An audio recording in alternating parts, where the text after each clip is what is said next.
सबैलाई नमस्कार। मिलिजुली कालिन्चोक साकोसबाट लिएको ऋणलाई ठिक तरिकाले चलाउनु यो हामी सबै शेयर सदस्यको एउटा मुख्य जिम्मेवारी हो, होइन र? आखिर यो ऋण भनेको के हो त? यो त हाम्रो सपना, हाम्रो लक्ष्य पूरा गर्ने एउटा बलियो माध्यम हो।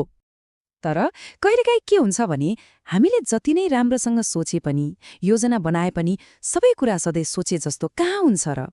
अनेक प्रयास गर्दा गर्दै पनि काम बन्न सक्दैन।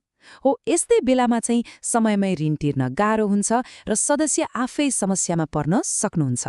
त्यसो भए अब मनमा एउटा ठूलो प्रश्न आउँछ होइन त? मिलिजुली कालिन्चोक साकोसबाट लिएको ऋण यदि वाचा गरे अनुसार समयमा तिर्न सकिएन भने आखिर हुन्छ के त? ल आउनुहोस्, आज हामी यही विषयमा विस्तारमा कुरा गरौँ। जब ऋण तिर्ने समय मतलब भाखा नाग्छ नि, हो त्यहीँबाट सुरु हुन्छ समस्या। र सबैभन्दा पहिलो असर त्यो पनि सिधै आर्थिक पक्षमा देखिन थाल्छ।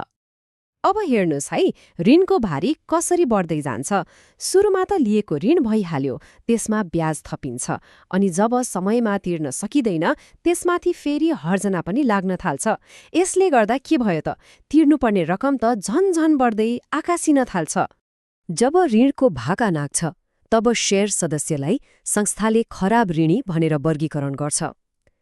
सुन्दा यो एउटा शब्द मात्रै होला, तर यसको असर गहिरो छ। यस्तो भएपछि सहकारीको बोर्ड र कर्मचारीहरूबीच तपाईको ऋणको बारेमा कुराकानी हुन थाल्छ, छलफल बढ्छ र तपाईमाथि एक किसिमको निगरानी पनि सुरु हुन्छ। अब कुरा पैसामा मात्र सीमित रहँदैन। यो समस्याले एउटा साङ्लो जस्तै काम गर्छ, जसको असर अब सामाजिक र कानूनी पक्षसम्म पनि पुग्न थाल्छ। हेर्नुहोस् है, समयमा ऋण नतिर्दा के हुन सक्छ? तपाईको नाम कर्जा सूचना केन्द्रमा पठाइन सक्छ, जसको मतलब तपाईँ कालो सूचीमा पर्ने जोखिम वात्तै बढ्छ। अनि यति मात्रै कहाँ हो र? संस्थाले बाध्य भएर ऋण नतिर्नेहरूको नाम सार्वजनिक पनि गर्नुपर्ने हुन सक्छ।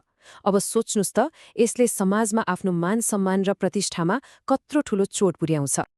अनि यो समस्या बाहिर समाजमा मात्रै कहाँ रहन्छ र? यो त सिधै घरभित्र पस्छ, घरको सुख शान्ति नै भङ्ग हुन थाल्छ। परिवारका सदस्यहरूबीच सानो सानो कुरामा पनि झगडा, मनमुटाव बढ्न थाल्छ। यसले गर्दा पुरै घरको वातावरणै तनावले भरिन्छ।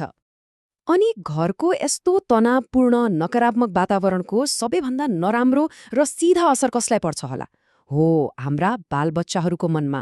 उनीहरूको त्यो कलिलो दिमागमा यसले एकदमै नराम्रो छाप छोड्न सक्छ।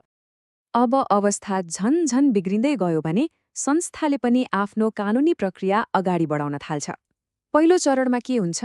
बारम्बार फोन, मेसेज र चिठी पठाएर सम्झाउने प्रयास गरिन्छ। त्यसले पनि काम गरेन भने संस्थाका कर्मचारीहरू सिधै तपाईँको घर वा पसलमै भेट्न आउन सक्छन्।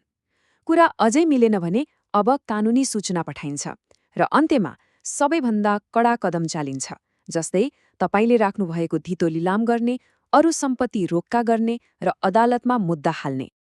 अब एकछिन रोकिएर एउटा एकदमै गहिरो कुरा सोचौँ है त। सहकारीमा जुन पैसा छ नि, त्यो सहकारीको आफ्नो पैसा होइन। त्यो त तपाईँ हामी जस्तै अरू सयौं सदस्यले दिनरात दुःख गरेर पसिना बगाएर जम्मा गरेको बचत हो, उहाँहरूको रगत पसिनाको कमाई हो। त्यसैले जब एकजनाले मात्रै ऋण तिर्नुहुन्न, त्यसको असर त्यो दुःख गरेर पैसा जम्मा गर्ने सबै बचतकर्ता सदस्यहरूलाई पर्छ। ल, यति धेरै समस्याको कुरा सुनिसकेपछि त मन आतिन सक्छ, तर नातिनुहोस्, हरेक समस्याको समाधान हुन्छ। अब हामी समाधानको बाटो के हो त त्यतैतिर लागौं। यहाँबाट हामी यो समस्याको भुमरीबाट बाहिर निस्कने उपायहरूबारे कुरा गर्नेछौँ। एउटा कुरा के बुझ्नुपर्छ भने यदि कुनै कारणले समयमै ऋण तिर्न सकिएन भने डराएर भाग्नु वा लुक्नु कुनै समाधानै होइन, बिल्कुलै होइन। बरु सबैभन्दा बुद्धिमानी काम भनेको के हो त? अगाडि सरेर समाधान खोज्नु हो। समाधानको लागि एउटा व्यावहारिक योजनामा काम गर्न सकिन्छ। जस्तै सबैभन्दा पहिले के गर्ने? सिधै आफ्नै संस्था मिलिजुली कालिन्चोकमा आउने र आफ्नो समस्या खुलस्त इमान्दारीपूर्वक राख्ने, सरसल्लाह लिने।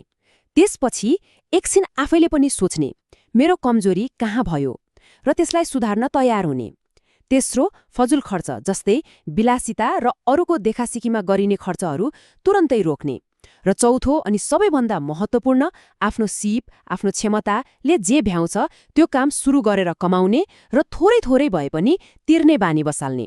अब अन्त्यमा कुरा गरौँ। हरेक सदस्यको अगाडि दुईवटा बाटा हुन्छन्, एउटा सही बाटो, अर्को गलत बाटो। र तपाईँले रोज्ने बाटोले नै तपाईँको विश्वास र भविष्य कस्तो हुन्छ भन्ने कुरा निर्धारण गर्छ। हेर्नुहोस् त, यहाँ दुईवटा बाटो र त्यसको परिणाम कति प्रष्ट देखिन्छ।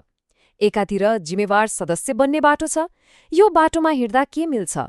परिवारमा शान्ति, समाजमा मान प्रतिष्ठा र सुरक्षित भविष्य।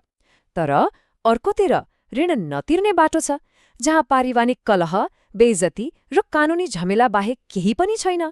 त्यसैले एउटा कुरा के प्रष्ट हुन्छ भने, यदि लिएको ऋणको सही तरिकाले व्यवस्थापन गर्न सकियो भने पारिवारिक जीवन खुशी र सुखमय हुन्छ, समाजमा मान सम्मान जोगिन्छ र आफ्नो भविष्य पनि सुरक्षित हुन्छ।